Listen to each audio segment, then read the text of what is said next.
Hello and welcome to the latest episode of the CTO Club podcast with me, Sam Baker. Today we'll be diving into the topic of managing individual accountability in technical organisations with Echobox CTO Marc Fletcher. First of all, I'm going to pass over to Marc to give a quick introduction to himself. Morning, Sam. Thanks very much for the invite to join you on your podcast. I've been a CTO for over 10 years and I really love considering all of the factors behind the software we and the teams we manage deliver to build amazing businesses. And yeah, I'm looking forward to discussing this with you today. Absolutely. So yeah, as I said, we're going to be discussing individual accountability, which is something, you have done a bit of research on yourself, and I will link your research within the posting of this video. But what I wanted to start with is why you believe individual accountability is or isn't crucial within technology teams, and how do you think that it impacts, I guess, maybe the dynamic and the outcomes of the performance of those teams? Yeah, thanks, Sam. I did the research because I was very interested to understand where does my own opinion or experience match up with that other people are seeing. I recognize that it's very easy to get a limited perspective if you only consider your own experience, although I'm very happy to talk about that. I think when it comes to driving performance within a team, somewhere along the road, you have to consider individual accountability. That there's a lot of other research, particularly in sports teams, that goes to show that without that, everything else tends to fall over. And I think that's equally important within technology teams as it is with any other team dynamic. I think it is possible to overemphasize individual accountability. But again, it's all about the balance you achieve. How does it impact team dynamics and outcomes? Well, in my experience, if you have the right level of individual accountability and you contrast that against all of the other areas that are important for high performance, then I think it does ultimately lead to better outcomes as a business. Sure. That's an interesting take in it. And are there any kind of, I guess, specific ways that you try and foster individual accountability within your team? Are there any kind of particular strategies that you have found that have proven more effective than others, for example? We've tried a lot of things, and it would be remiss of me not to maybe say what works for one organization, team, industry, company may not necessarily be the right mix for others. My approach has always been to try and understand the story behind an individual and how that ultimately leads to accountability. I don't think there's any way you can have a single solution for this. It's all about what are the multiple perspectives you can combine in order to foster that individual accountability. For me, that's always meant a mix of qualitative solutions, so one-on-ones, team feedback, and quantitative ones. So within the research that I did, there was definitely some shared solutions. A common one is just task completion. What's the activity that's going on behind the scenes? That's for those that are familiar with the SPACE framework, and that's the A part, the activity element. And I think it's the mix that makes it most effective. If one of those areas suggests there might be a problem, well, maybe that's balanced out by a significant strength in the others. Typically, what I'd be looking for is, do multiple perspectives start to align around there being an indicated issue, that kind of thing. Right. Okay. And the other thing I was curious about was how you think an organization's size would impact on an individual accountability within a tech space. How do how do smaller teams versus kind of bigger teams handle accountability? Do they do it differently, and how much impact do you think it has? I think size is a really relevant factor when trying to understand how easy it's going to be to spot individual accountability. I think the how size impacts it is kind of as you would expect. in the smaller organizations, it's much easier, and it almost is a completely natural byproduct of the day-to-day working environment. The larger an organization becomes, the more challenging it is to spot individual accountability issues, and the research I did sort of supported that view.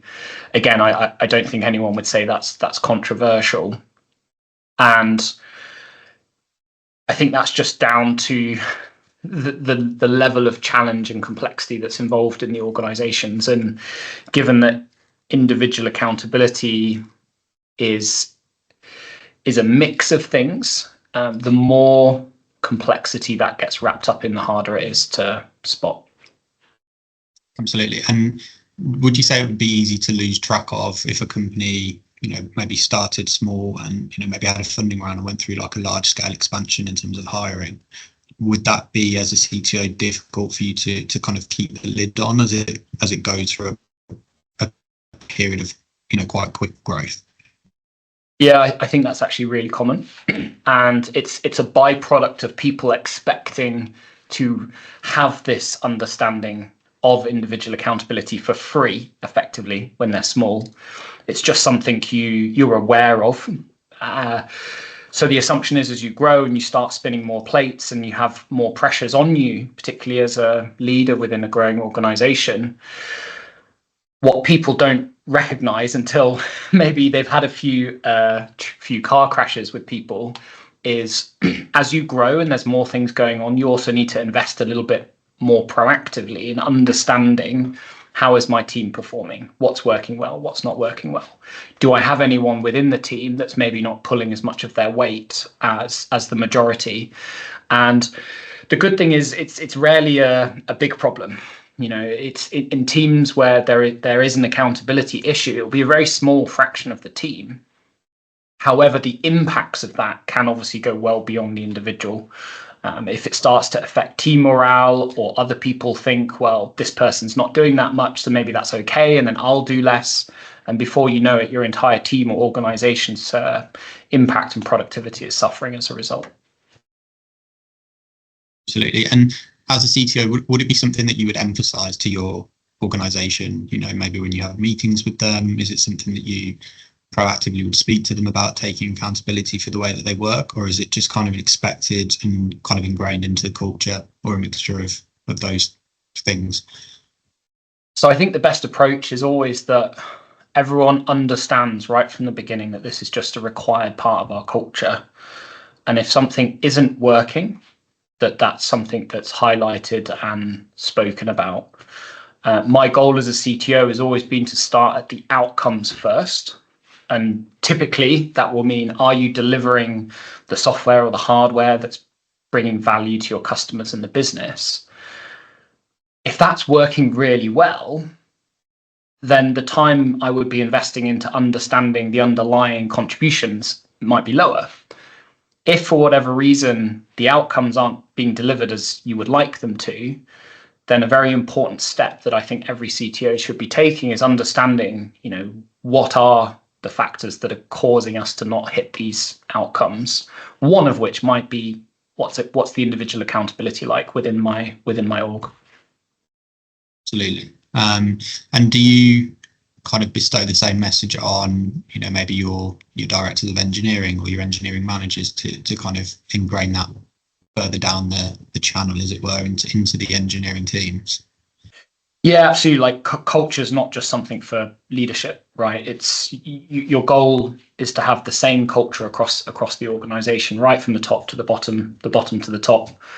If everyone understands this is what's expected of me, this is what's reasonable, then prevention through great culture is often a lot better than trying to fix an accountability problem, particularly if it's been allowed to go on for quite some time. And your culture now assumes that there's low accountability. So it's okay if we don't all contribute our fair share to the outcomes we're trying to deliver. Absolutely. And I think most leaders probably would say that individual accountability contributes directly to positive business outcomes. In your experience, would you say that that's true? What I found is a lot of leaders will agree with that convention. And again, I think it's makes sense to think that. However, it's also important to recognize that an overemphasis on individual accountability can also then create negative impacts on your outcomes. It leads to the wrong type of competition or inefficiencies within the organization. That there's certainly been some horror stories within the wider industry where organizations have allowed themselves to end up in that place. And again, I think it's generally recognized that went too far. So it's all about that balanced approach between individual and team accountability to avoid those pitfalls. Yeah, that was going to lead into my next question. So, balancing individual accountability and the team accountability in like trying to maintain that, I guess, cohesive working environment. Is that a difficult thing to do in terms of balancing that?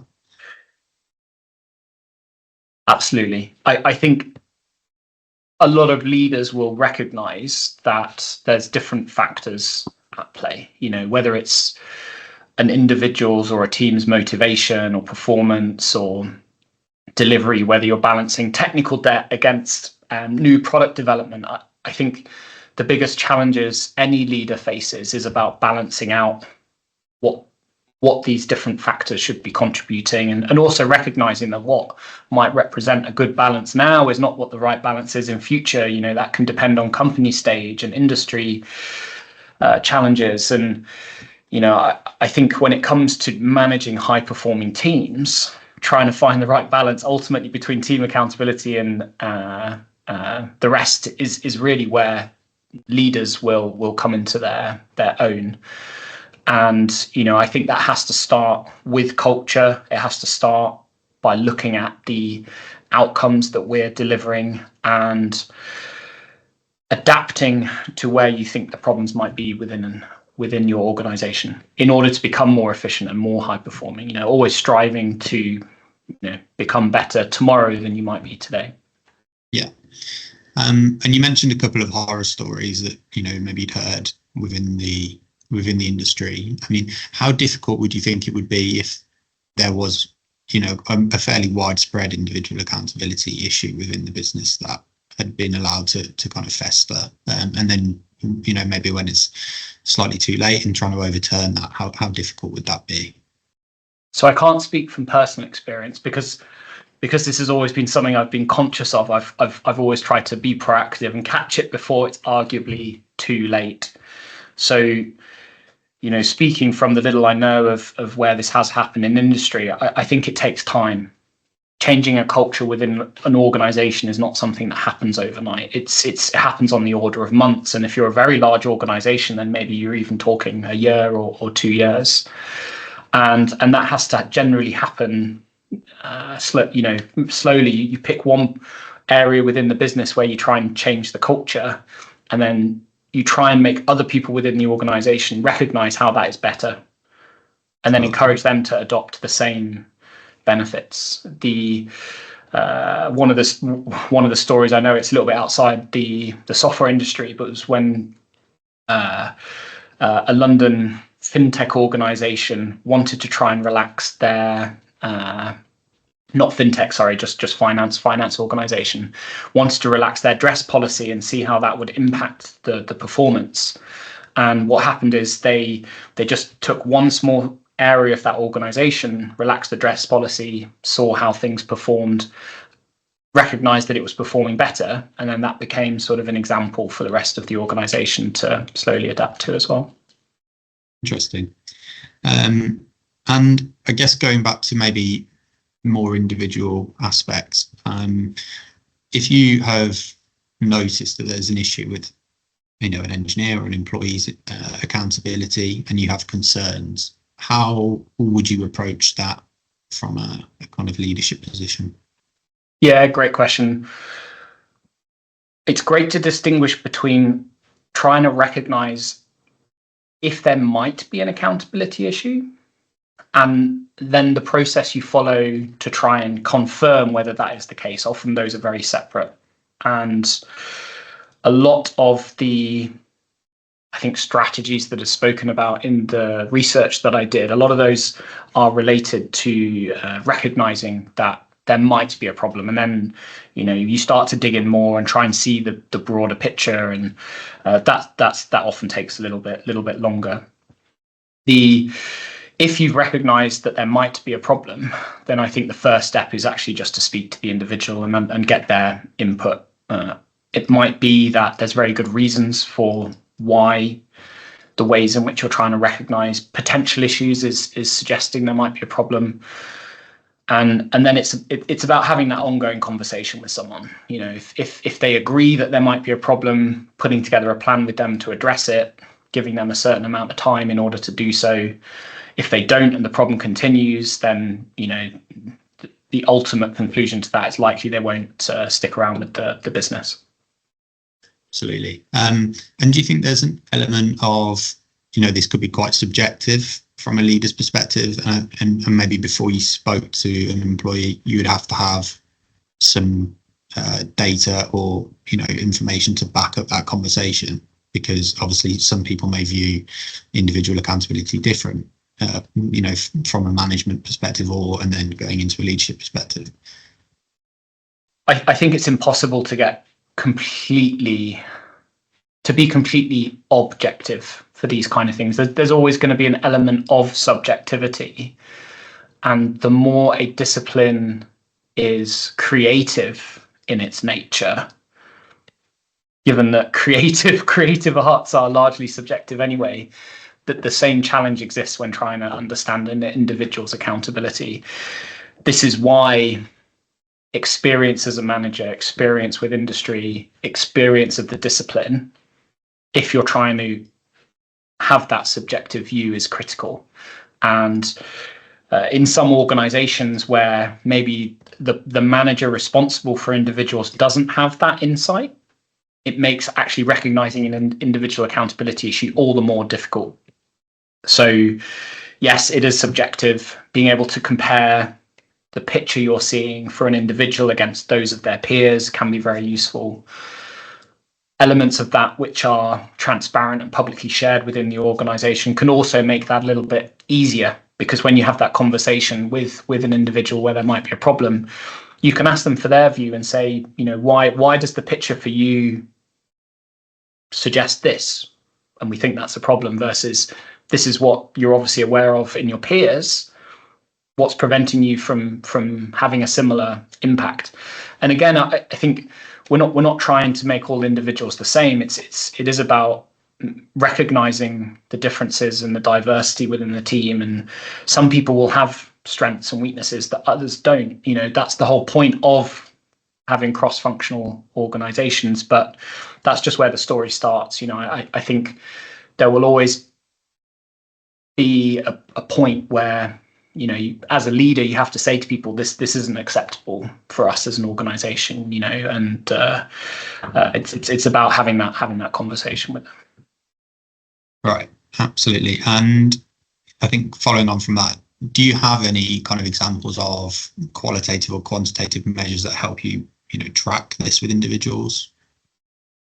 Yeah, so qualitative, just to take the two most simple ones, are feedback from peers, one-on-one feedback.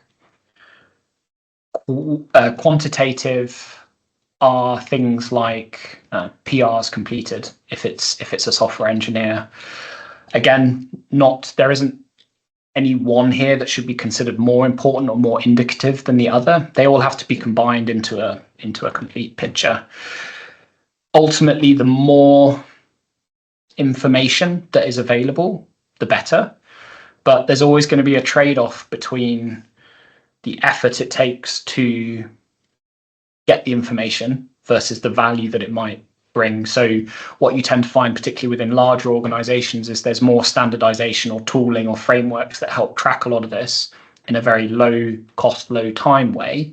And then, as the manager who's responsible for interacting with people, you can kind of pull all this together relatively quickly and use that in your catch-ups with people and ask them, what does this tell you? What do you think? Where are the opportunities for us to do better? Absolutely. And then one other thing I was going to ask about is in terms of maybe when you're growing your business and maybe when you're hiring, how much do you take this into account during that process? Is it something that you focus on, as an interview stage, for example, or do you include it in that process at all? Yeah, so we talked a little bit earlier about how culture really provides a foundation for a good, accountable organization. And the most successful ones, in my opinion, is where everyone keeps themselves accountable. It's not necessary for someone else to highlight a problem. People recognize it in themselves and they feel bad and they want to do better. That's obviously the ideal that we all strive for. And I think the way I view the hiring process as part of this is again, it's prevention is cheaper and easier than trying to fix a problem with an individual. So if we ask people or evaluate them throughout the hiring process for things like having robust values, that they're aligned with the organization and they've got good communication skills, I think by and large, these issues don't happen so much later. The weaker the hiring process is on these qualities, the more likely I think it is that you'll end up having to fix the problem down the line. A larger organization, maybe that's less impactful for them in the long run. I think for a small organization, and again, there's many examples of this, it can be a killer. If you have a 1 or 2 person engineering team and one of your engineers is not accountable, then you might be able to recognize it sooner because it's easier to recognize in a small organization, but that may have cost you 3-6 months in terms of business impact that you've now lost effectively and have to try and recoup. Absolutely. And will you consider, I guess, when you're hiring, maybe the size of company that you're hiring from? There may be less emphasis on this in different sized companies where maybe it's not as important as you said in maybe a smaller smaller company. Is that something you dig in maybe more with someone who's worked in a large multinational, for example? So at least in all the interviews I've done, regardless of where people are coming from, these are questions I will be asking them to try and understand how well will you fit into that culture that we have where individual accountability is considered very important and generally something people should be taking care of themselves. The more I feel I have to raise a query with people and say, this doesn't look right to me, what do you think might be going on? I do reflect on, all of the steps that led to that point, including hiring that individual. And I think something you gain through experience of hiring people is a better sense for where are people going to sit on that continuum. Right. Cool. And then just to finish off, the last question, I was just interested to see how you as a CTO, build a culture to fully integrate this as much as you can within the business. How difficult has that been, and how much emphasis as a leader do you put on that to try and maintain and improve the individual accountability of your staff? It's not easy. Particularly if there are different opinions on the importance of individual accountability within your organization. I think that's a good thing. It's very hard to definitively say one degree is correct or more correct than another. Where I typically tend to look is at the science and other research that's been done.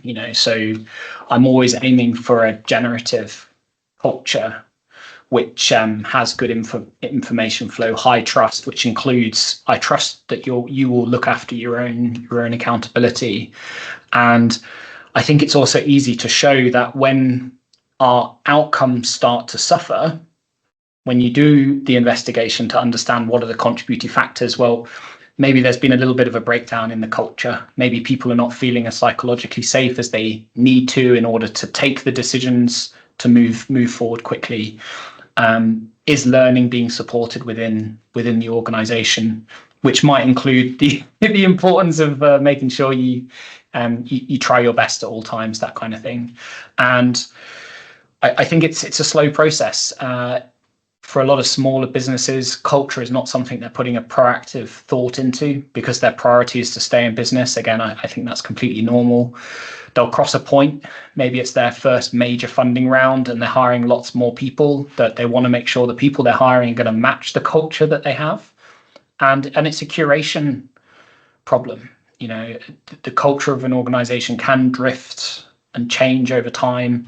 If the organization has a very clear understanding of what they want in a culture, then it makes it easier to redirect it and bring it back to where they think it's optimal. Awesome. Well, I really appreciate your insights today, mate. So thank you for joining me. Likewise. Thanks, Sam. And as I said, I'll drop the link to Marc's article in the comments on LinkedIn as well for anyone who wants to read it. But yeah, thank you again, Marc, and I'll speak to you soon. Okay. Thanks, everyone. Hope you enjoyed it.